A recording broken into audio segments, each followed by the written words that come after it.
Welcome to the Heart of the Cards, a conversation about creativity, inspiration, and dealing with what we're dealt. With your hosts, Dan Green and Eric Stuart.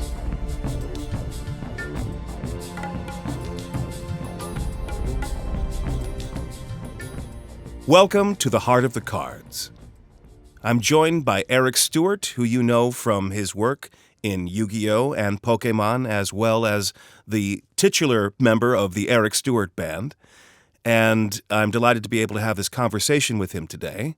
It's great to be here, and I'm here with the great Dan Green, fantastic voice actor who you may know from Yu-Gi-Oh!, from Sonic X, from Teenage Mutant Ninja Turtles, as well as being an incredible artist and writer and director. It is an honor to be here with you. Thank you. I forgot to pump your director credos. But it's great to talk with you. And we're so excited to finally be sharing this podcast. Although it should be said that this is not what we intended to be the first episode of The Heart of the Cards, as nobody anticipated Kazuki Takahashi passing away a little over a month ago. So, with a show called The Heart of the Cards, and with presumably some listeners out there who are fans of Yu-Gi-Oh!, we thought we would be remiss not to address this first. Yeah, I agree. This is not what we planned, not something that we necessarily were ready to talk about, but I agree with you. I think this is something that I think the fans would also like to know our perspective on this, as we've been asked the questions in our live appearances, and this gives us a chance to really talk about that. That's right. And over the course of this episode, Eric and I are going to share some of our perspectives related to working on Yu-Gi-Oh! And the impact of what Takahashi's creativity has had on us personally, in ways that you can predict and maybe in some ways that you can't. And we'll also be hearing from some members of the original series and some members of the community of fans out there who have offered their own contributions to this conversation in regards to what this has meant to them in the course of their lives. So, Eric, you were the one who made me aware of the tragic news. Could you fill in people a little bit about what that was like for you, making that discovery? Sure. It's interesting. I feel a lot of times with loss that we don't necessarily know the impact of that person until they're gone, which I do feel like we need to tell people how we feel when they're around and share that. But with this particular situation, it was interesting. I was given a really cool Yu-Gi-Oh! Shirt with the Blue Eyes White Dragon on the back and the word Yu-Gi-Oh! Why would somebody give you the Blue Eyes White Dragon t-shirt? Exactly. And with the words Yu-Gi-Oh! Written in Japanese on the front. Now, of course, because I don't speak or read Japanese, I had to use my Google Translate to just make sure I wasn't wearing anything that was profanity while I was walking around. Because I've definitely seen some amazing English T-shirts in other countries where you just want to say, buddy, you might want to put on a jacket. But anyway, I was given I was given this amazing Yu-Gi-Oh! T-shirt, and as many of you probably know from seeing me at events or seeing me, with my pictures online or whatever, I'm usually all in black. So the fact that I even had, put something on that was not an all black T-shirt was also a special occasion. So I decided I was going to put that T-shirt on to hang out and then finally go to sleep wearing this shirt. And I don't know why, but probably around 2 or 3 o'clock in the morning, I just woke up.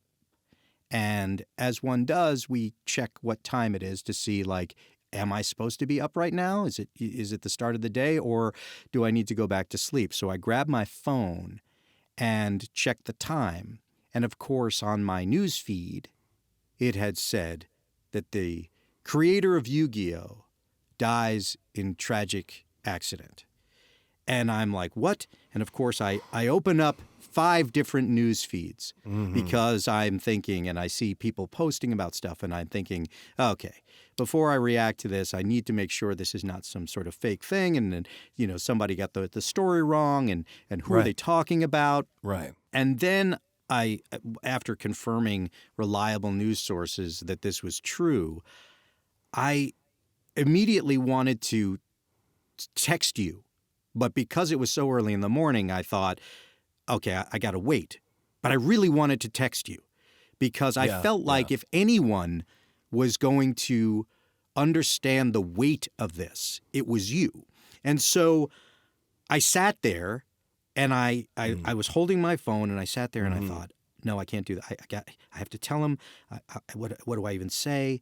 And then I was overcome with the emotion of feeling like this strange relationship father figure person was gone. And I he and created, you didn't even know him on a personal level. No, like you didn't get coffee, but no, he still we had had that. met He him. still had that dimension. We met him, right? Yeah, and I think I would have had that same reaction if I had not. I think we've met him 3 times in person, and of course, one time we had a lot more fun playing around and hanging out with him. Right. But it was one of those moments where I sat back and I thought, my goodness, this man created a lot of quote unquote who I am. Right. Out of his mind, out of his creativity. Seto Kaiba is such a big part of my life. It's my work. It's a character I connect to. It's how I've met fans. You're identified as. People call you this. Yeah, right. I get that. Hey, Kaiba. It's like, and of course, to be associated with such a cool character in such a cool storyline. But that moment of loss I truly was devastated. And I thought, what an interesting dynamic of I portray a character that this man created, and so my relationship with him is intertwined. Of course. You don't need to have the daily conversations for somebody to be meaningful to you. No, and I remember one of the things I shared with the fun photo that I shared of the 3 of us was, you never know what kind of feedback you're going to get when you're performing stuff for the person that created your character. And it is, of course, an honor to do that. I remember we were doing one of our live duels, and the feedback I got was that I was his favorite Kaiba because of the way I portrayed him.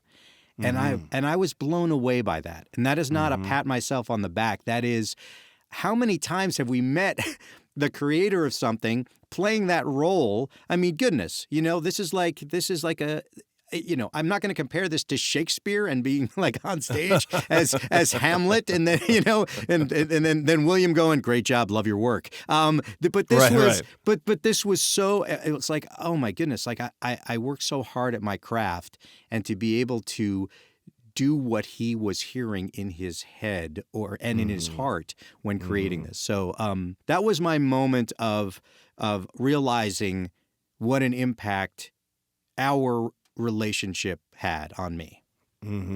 Yeah.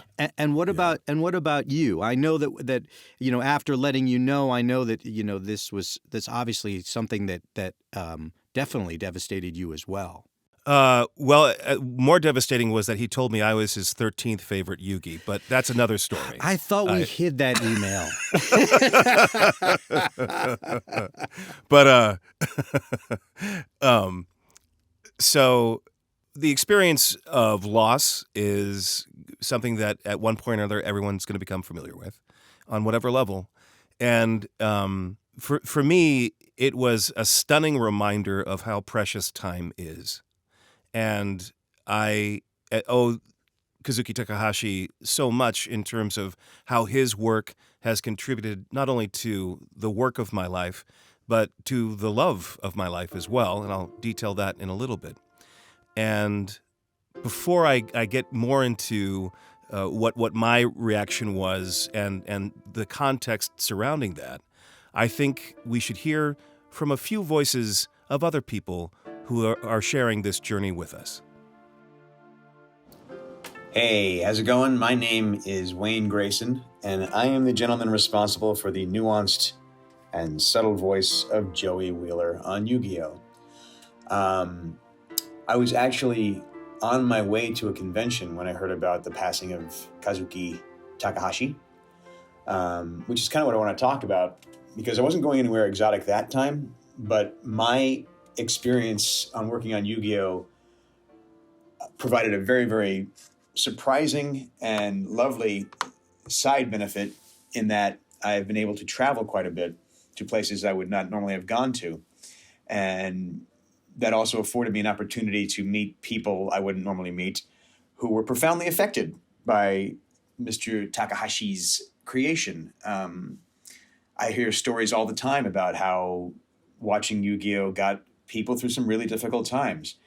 And that is definitely something to be proud of. I mean, besides it being a very entertaining show, a very fun tie-in game attached to it, and an amusing diversion, it's also helped people in a tangible way through difficult times, through emotional growth. And that's something that he probably couldn't have foreseen. It's also granted me this great opportunity to meet some amazing people. People that I'm friends with to this day, people who have been to my wedding, people whose weddings I've been to. And it's been over 20 years, and the friendships have remained. And if anything, have grown stronger. So that is something that I don't know if Takahashi knew happened, but if he did, it's something that he could have patted himself on the back about and been very proud of. He will be missed. What a great opportunity. I loved Yu-Gi-Oh! I love what it still provides for my life, and my life as it is now would be amazingly different. And I am very, very grateful that I had the opportunity to work on the show. Rest in peace, and thank you. From Pleiades. Started reading Yu-Gi-Oh! When I was 13, 32 now. It helped me through being bullied all throughout the school years up until my 18th birthday for being weird and not fitting in. I don't think I'd be here today without the series. It was an escape for me. From Temi. Takahashi-sama. He gave me everything. I first found Yu-Gi-Oh! During a very rough time, and it saved my life.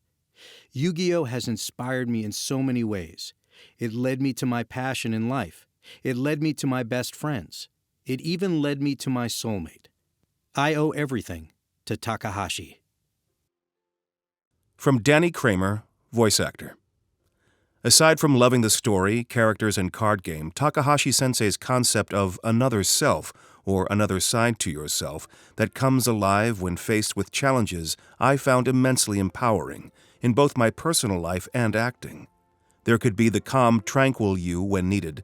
There could be a strong, more confident you that can come from within. In a way, Yu-Gi-Oh! Gave me the motivation and inspiration to explore different sides of myself, and that led me to my love of portraying all kinds of characters. Because no one is one thing. Everyone is complex with all sorts of intriguing, at times contradicting elements to themselves.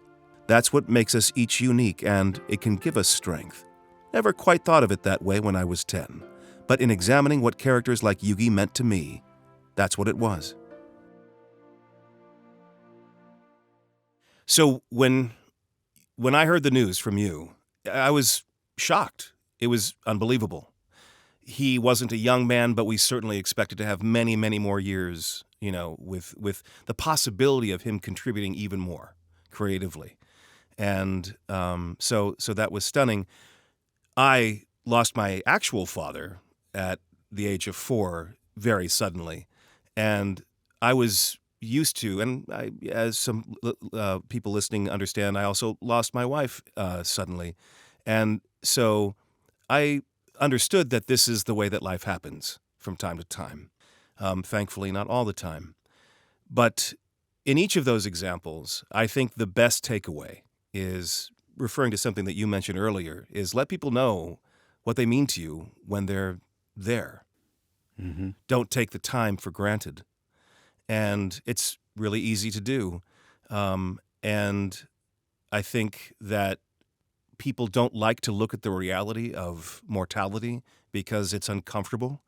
I respect the Buddhist perspective where they're the kind of people who would take a walk through a graveyard for not necessarily fun, but because it's affirming, it's accepting. That's just the reality. We are in a participation with life, and that is inevitably going to end in some way, or at least change, however you may feel about what happens after we die. So, yeah. And I also felt like because I'm identified with one of his most popular characters, that it was incumbent on me to be conscientious about what I said about this, because rightly or wrongly, some people were going to attribute a value to what Dan Green had to say about it. Mm-hmm. So I've always wanted to be very careful about how I communicate about it, and to be open to what other people have to say about it, because as you've also experienced, we're representative of his work in a certain way. So for many people, quite understandably, we're a place to go with these feelings that they have. Mm-hmm. I received so many condolences from people I've never met before at these most recent appearances, and I appreciated all of that. I did feel like I had to clarify that it wasn't like I lost somebody in my own family, even though the loss was relevant, right? And to speak to the value of what Takahashi has done for my life would take hours and hours. And we're not going to spend hours and hours in this episode. Not in this episode. Not in this episode. And this is a topic that we may come back to. But I will start off by talking about how his work contributed to the greatest joys of my life. Hello, everyone. My name is Erica Schroeder, and I'm the voice of Dark Magician Girl, The Second, My Valentine, and Akiza Azinski. I think it's wonderful that you're all gathering today to celebrate the life of Kazuki Takahashi and to mourn his early passing. While I did not know Kazuki Takahashi personally, I obviously knew his work, and his work obviously changed my life in a lot of really positive ways. I met some of my lifelong friends, Dan Green, Wayne Grayson, Greg Abbey, Lisa Ortiz, Darren Dunstan, Eric Stuart. The list goes on and on of some really special and wonderful people in my life. Not just that, the work itself was wonderful. It was a really special time early in my career where I got to get together and, be directed by Eric Stuart. And then in the later years, it was Darren Dunstan. And to just really dive into this wonderful piece and into the material and enjoy myself viscerally in the moment. That was also very special, obviously. But honestly, one of the most special things about it all is the fans. It's the way the fans feel about it, the way the fans felt about it. My own son, I honestly did not push it on him at all. He discovered the series on Netflix, wanted to watch it, was just totally entranced by it, intrigued by it, fell in love with it. And then he wanted to play, which I thought was amazing. So he plays, and he does quite well with it. He beats some 20 and 30-year-old men and women. But what's beautiful is he has never told anyone who his mother is. And he just plays online, does a couple tournaments with a wonderful small store around us. And they all just, I can listen, from upstairs and kind of just listen to what they're saying. And everyone who he's ever played with, instead of rolling their eyes and being like, oh, I got to play with this kid, right, who doesn't know anything,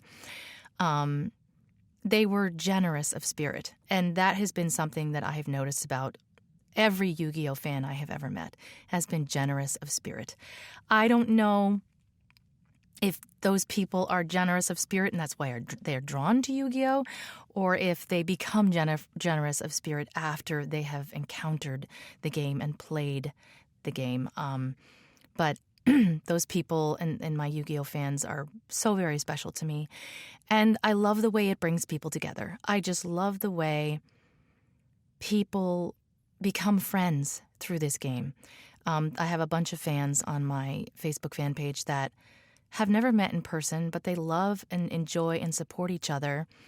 And, many of them are Yu-Gi-Oh fans. And it's also just beautiful to see people at tournaments that find each other, find lifelong friendships through the game.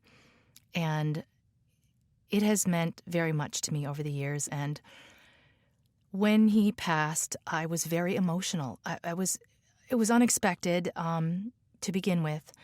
But then also it was unexpected that I would feel so emotional and for so long.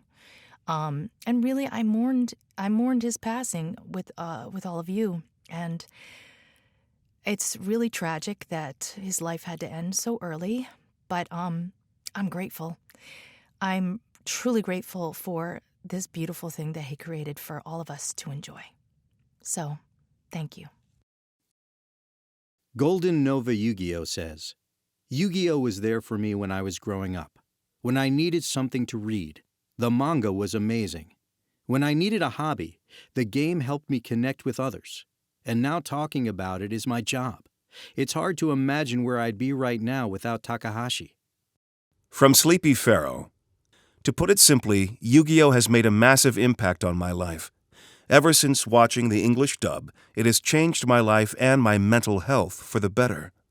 I always felt a strong connection with Yami Yugi in particular. He's my hero. I've always kept him close to my heart, as I felt I related to him a lot, as I also lack memories of my past. These feelings solidified later in my life when I was diagnosed with dissociative identity disorder. I felt Yugi and Yami's connection helped me understand and navigate my newfound reality. Without Takahashi's creation, my story would be different. My dissociated parts would not have found comfort and connection in something and found the strength to come forth and work together. From Pheromone. Sensei provided a compass. Yu-Gi-Oh's theme of justice inspired me to recover from personal tragedies, set right wrongs, and ultimately become a prosecutor. But the themes of friendship and healing helped to inform me what to do next once I had solved my puzzle. Forever thankful. So, many people out there know that I'm friends with Wayne Grayson. And we became friends from doing the dubbing stuff. Also because Wayne and I have many shared interests. As he put it once when getting to know me, it was like, oh, well, do you happen to like Star Trek? Yes. We talked for an hour and a half incessantly. And then, oh, do you like comic books? Oh, yes. What about Star Wars? And so there was a lot for us to connect with. He kindly invited me to his 30th birthday party, I believe it was. And I was like, yeah, I'd be happy to come. So I go there. It's at the Cedar Tavern, which is unfortunately a tavern that's no longer with us. But it was a lovely place to hang out in Lower Manhattan, just underneath Union Square. And when I get there, I notice this very striking young woman standing next to Vinny, who I understand to be his girlfriend. And then at a table not too far away, an even more striking woman looking on as he's cutting this cake. And I immediately think, hey, Wayne, good job. You have a lovely looking girlfriend. And this is also a woman who is just a lovely woman. She's currently my sister-in-law, one of my sister-in-laws. But for the woman sitting at the end of the table, I was like, she is way out of my league. There's no way I'm going to make a fool of myself by striking up a conversation with her. But fortunately, she had been watching the show that her sister's boyfriend was in, and so she was interested in meeting the guy who did the voice for Yugi and Yami Yugi. So she came up to me and struck up a conversation. It never would have happened otherwise. And that's when I met who would become my wife. That's when I met Michael. And she had to leave before the party had thoroughly concluded. But I made the point of letting her sister know how cool I thought she was. Because I suspected that information might get passed along. Yes, well played. Thank you. And and sure enough, I ended up going to one of her live performances. She was a very talented singer-songwriter. And and things evolved from there. So I have fallen in love a few times in my life, and I definitely was fortunate to fall in love with Michael, and I'm still in love with Michael. And had it not been for Kazuki Takahashi, we wouldn't have the children that we have, and they are a continuing source of joy for me, and to the rest of our families, and to people who meet them. I can confidently say I'm not the only person who likes my children, which is a great reassurance when you're a parent. They're pretty awesome. They're pretty awesome, despite their father. In spite of me, they're pretty cool. Yeah. So in a conversation where we're talking about loss, it's only appropriate to counterbalance that with what we've been given. And when Kazuki Takahashi was sweating over those, what a comic book artist might call boards, but they're, bigger pieces of paper that you put the ink on and the pencil work on, I doubt that there was any way he could have imagined that that work would have contributed so much to so many, and for so long. I can't believe that it's however many years since the original series concluded, and people still care about these characters, because these characters contributed to their life in a certain way. Hi, this is Greg Abbey. I was the voice of Tristan in the original Yu-Gi-Oh! Series, and then I played Yusei in 5Ds, among others, during my time at 4Kids and working with Konami. When I think about what I'm grateful for, just more than just Takahashi creating this universe that I was lucky enough to be a part of. But when I reflect back on my kind of time working on the shows, I love doing the shows. I love doing the parts. I love playing the voices and being part of that universe. But mostly what I remember is all the amazing people I got to meet during my time working there. That's what I really remember, because the show was fun to be a part of, but it was really the relationships I developed. Dan Green and I had known each other forever already before the Yu-Gi-Oh! Universe. We went to college together, but I just met so many amazing creative people during my time there. And, whether it was the other actors I had a chance to meet and work with, became very close friends with Ted Lewis and Wayne Grayson, and I ended up doing the Turtles together. Like, it was just a period of years where there was a great connection and camaraderie around the people that were moving through, 4Kids, working on all the shows. And it was just an amazing time. I just feel really fortunate. It wasn't just the actors. It was the engineers, the producers, the directors. So that's what I'm most grateful for. I developed friendships that I still have to this day. And that's the thing when I look back that I cherish the most. From Set Sailed Art. Like I said at GalaxyCon, I'm transgender, and it's always been encouraging to see a character like Yugi be able to be a soft boy who is kind and gentle rather than stereotypically manly. Yami doesn't try to change him. He encourages him to have confidence in who he is. From writer trapped in the city of Angeles. His creation introduced me to a community online where people around the world could connect with one another. Regardless of our language barrier, we all became friends over our love for Yu-Gi-Oh! The friends and memories are something I'll take with me forever. From Christy Lynn. Takahashi gave me a chance to open up from the shell I hid in daily and help me to find confidence in myself, and as well as open up to others that were like myself or complete opposites, and I still call them family to this day. One of the things that I find so interesting about this creative journey that we are all on is that we sometimes don't necessarily know how powerful our art will be or is.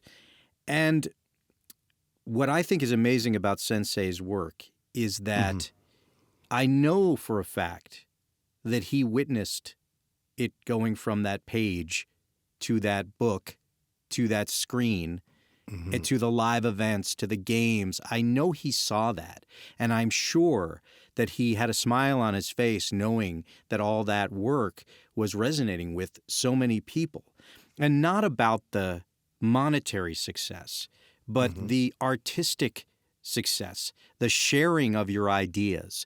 I truly believe that the purpose of art is to make you feel, whatever it may be. You may hate, you may love, you may laugh, you may cry, is to move you. And he accomplished that on so many levels. I only wish that I could do that with my own craft, whether it's my acting or whether it's my music. That's what I strive for more than anything else. I want to know that I've affected someone, and it's not just become background noise, and not even talking literally, but just that anything that I'm doing is background noise. I also feel like with something like this show, this series, the fan base that has developed from this is an incredibly powerful, accepting, passionate, creative fan base. Yeah. We're not talking... Yeah, go ahead. Well, only just to reinforce what you're saying, if you were to hear what we hear when our fans talk to us, you would be stunned. Yeah, I mean, there's so many fandoms out there. There's so many things that you and I both have them, a long list of them. And I can't say that in this fandom, I feel a lot of negativity. I feel a lot of trolling and hate and this. It's the complete opposite. Yeah. The stories were told, that every person that comes up to us at an event or the questions were asked online, whatever it is, it comes from people's hearts. It's not just it's a cartoon. It's a comic book. They're just drawings. I don't believe that. I don't believe that. And that to me is the feedback I think that Sensei would so much. He enjoyed it while he was here, and I still think he's witnessing it wherever he may be. Hi, my name is Tara Sands, and I played Moko Bakaiba on Yu-Gi-Oh! I was so sad to hear about Takahashi's passing, not just because of what Yu-Gi-Oh's meant to me, but because of what it's meant to just so many people. I feel so lucky that I was able to work on this show, but over the years, it's become so clear that this show meant so much to so many people who were young, growing up watching this show. So many people have come to me and told me what this show has meant to them over the years, and just heartwarming and heartbreaking stories that I've heard. And I've met some of my best friends through working on this show, and I'm just so grateful that I got to be just any kind of part of it. From Sabina Farah. Growing up, life has been extremely difficult. Being a refugee who escaped war back in 1992, it was very difficult to adapt to a foreign country and a completely different culture. All this led to a lot of bullying during school years. I never had any friends and just kept to myself. I spent the majority of my teen years just playing all sorts of games, mainly video games. When I read the Yu-Gi-Oh manga for the first time, I immediately related to Little Yugi. From Madison 323. I was 11 when I discovered the show, and to say it practically saved my life is an understatement. I was super depressed and suicidal due to family issues and bullying at school. I found such comfort in the show, and it gave me the courage to keep going. Will forever be grateful. From Art Ninja. Yu-Gi-Oh! Helped my sibling and I via the anime and manga cope with our parents' divorce and moving to a new state. And as an artist, he will forever inspire me to draw and create. I will be forever grateful to him. Rest in peace, Kazuki Takahashi. Rest well. You made the comment recently in one of our panels or interviews that the age group that responded to Yu-Gi-Oh! Was a bit older than the Pokemon crowd, nothing against the Pokemon crowd, Mm-hmm. And I think that's an accurate read. Pokemon is intended to be for somewhat younger audiences, which means that the Yu-Gi-Oh audience is approaching the pre-teen years or teen years. Yeah, I think the words I used, I think I called Yu-Gi-Oh! Pokemon 90210. But not a lot of people know what that show is anymore. So I know, that's because I'm old. because I'm old too. But that's what that reference is people. Change is exactly what adolescence is about, Mm-hmm. and identity, and uncertainty, and becoming. So I think that's why we hear a lot of this reflected back from the people who responded to that, because they were going through those things. How many of them have shared stories about having been bullied themselves when they were younger, right?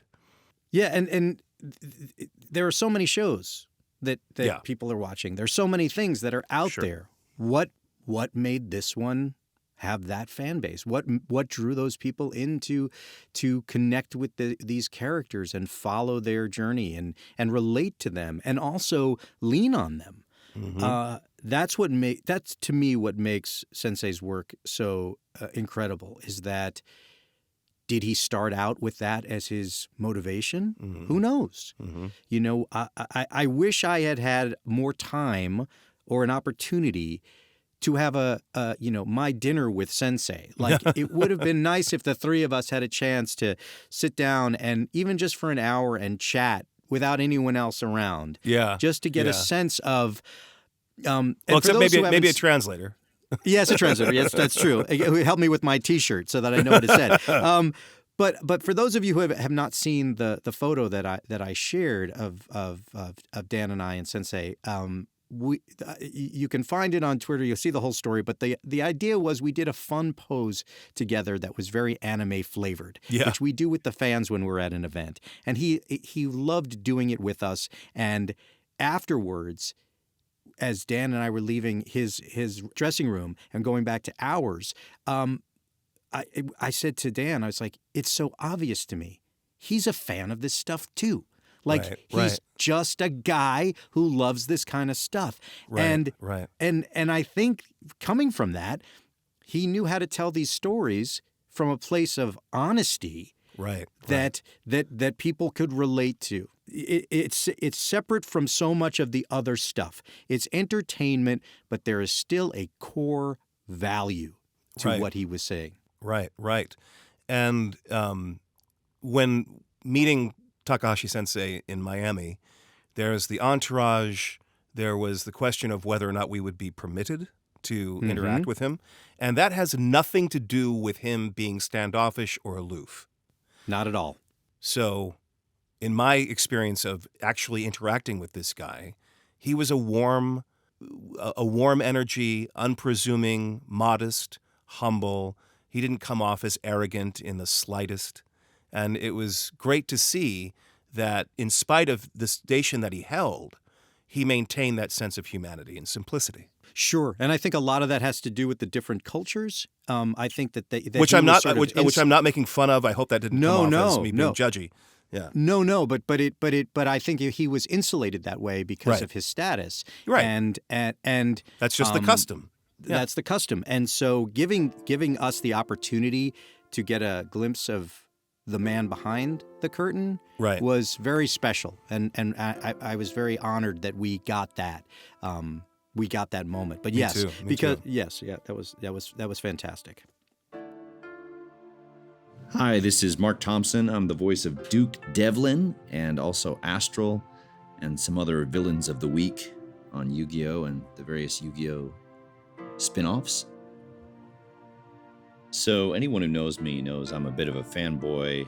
I'm into Star Wars and Star Trek, and I know what it's like to have a story mean so much to you and mean so much to how you view the world and kind of how it shapes your worldview. So even though I didn't grow up on Yu-Gi-Oh!, I got to be a part of it, and I know what it's like to have something that is so important to you like that. And there's so few kind of stories that have taken hold or had that much of an influence on people. You know, there's thousands of shows and movies and comic books and cartoons that are created, but only a few, can really capture an audience the way something like Yu-Gi-Oh did. So I know how important it is to people, and I'm very proud to have gotten to be a small part of that. And what I am most grateful for out of Yu-Gi-Oh is just the friendships I've been able to gain because of it. Like we recorded separately, but the cast really got to know each other, and we're really good friends. And I have some really great friends that I, to this day, even though I don't necessarily record as often, still geek out with and talk with. And it's a treasure that I'm really grateful to have received because of Yu-Gi-Oh! So I'm eternally grateful because of that. So thank you, Kazuki Takahashi.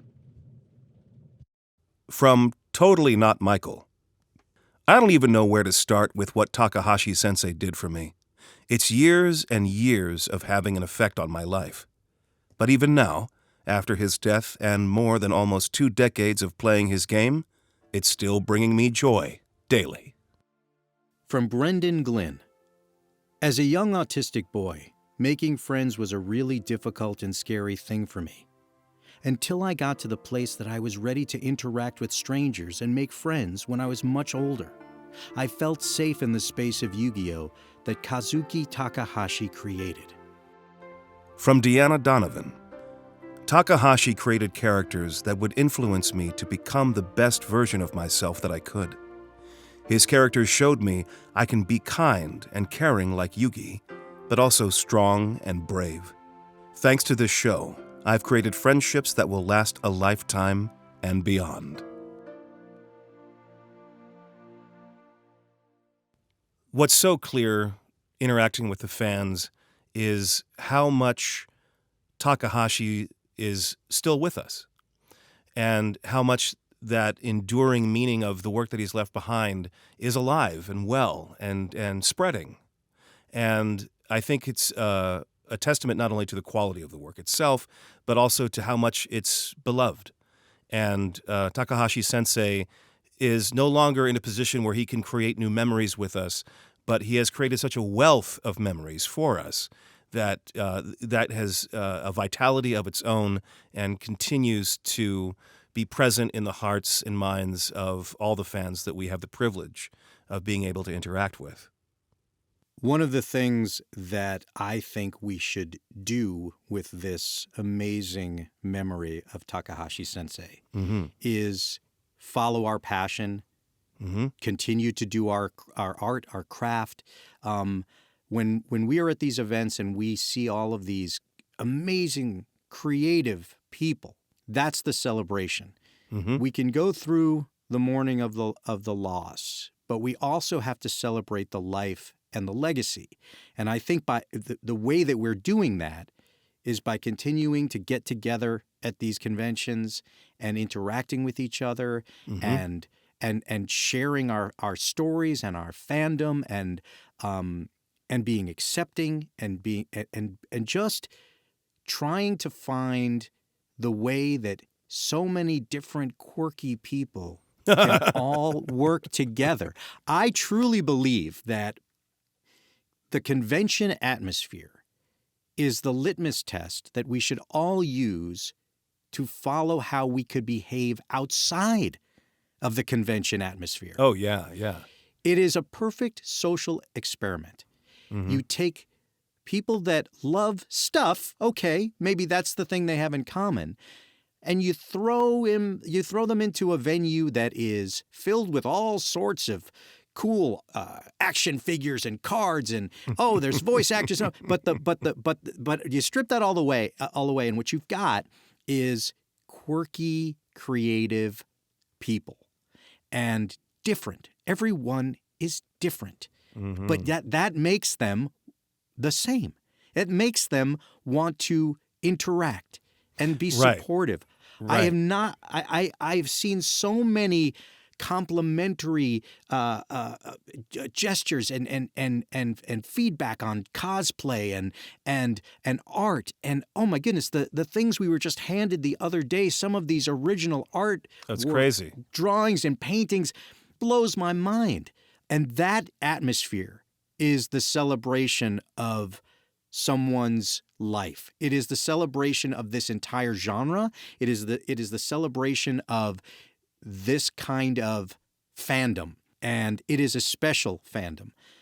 So I'm going to take this life lesson of loss and say, okay, I will continue to do what I do and carry that torch and be the best Seto Kaiba I can be. And when the fans come up to me and tell me how much they hated Kaiba, I know I did a good job. And when they tell me they wanted to be Kaiba, I know I did a good job. And needle you playfully when you're next to me in a panel, because that's what Yugi and Kaiba should be doing. I will continue to enjoy and celebrate this character that he created, that I helped bring to life.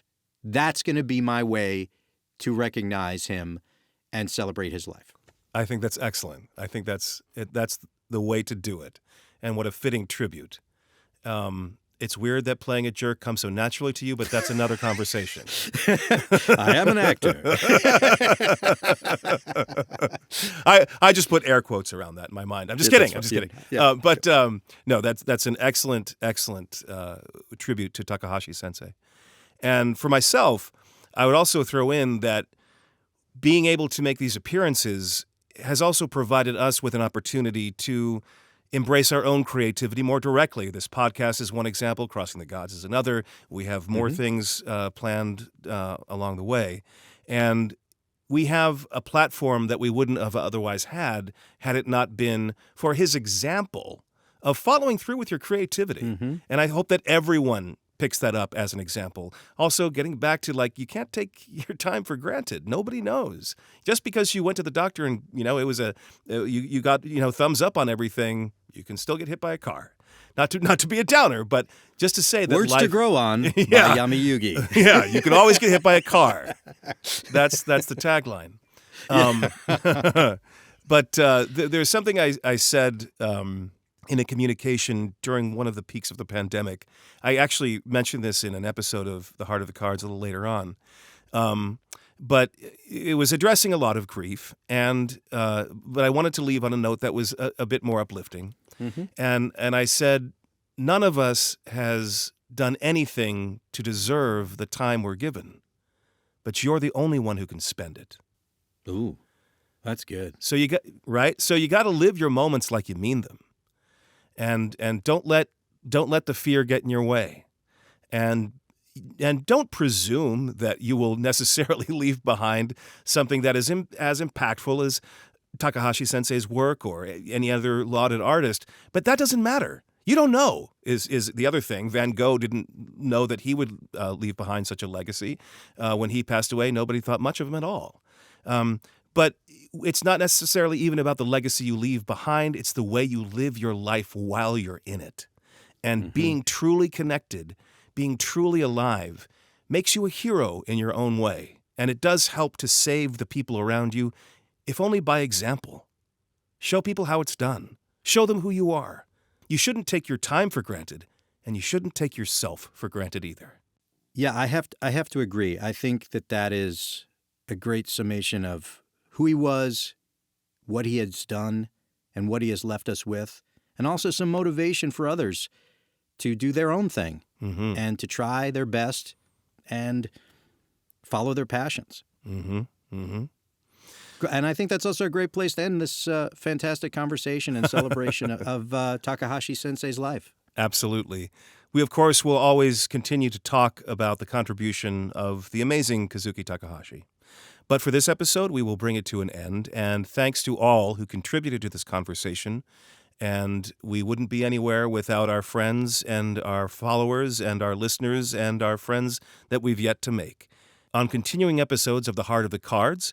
We will actually have our next episode as episode 1, as that's what we had initially planned. And we will be using the format of the hero's journey. If you don't know what that is, it's easy to look up, as a touch point, as a guide, as a template for our conversations about creativity, inspiration, and dealing with what you're dealt, because that's just another way of saying we all have places we want to go, things we want to do, and things that get in the way of that. So the hero's journey is a way to address things that are universal human experiences. And that will be in the subsequent episodes of The Heart of the Cards, where you can always depend on Eric Stuart and Dan Green to be there in this conversation with you. Thanks for joining us. Thanks for listening to The Heart of the Cards with Dan Green and Eric Stuart. We hope this conversation in some way spoke to you. Whatever your journey, we look forward to crossing paths again in the next episode. This is Veronica Taylor, and on behalf of Andromeda Productions, we wish you well.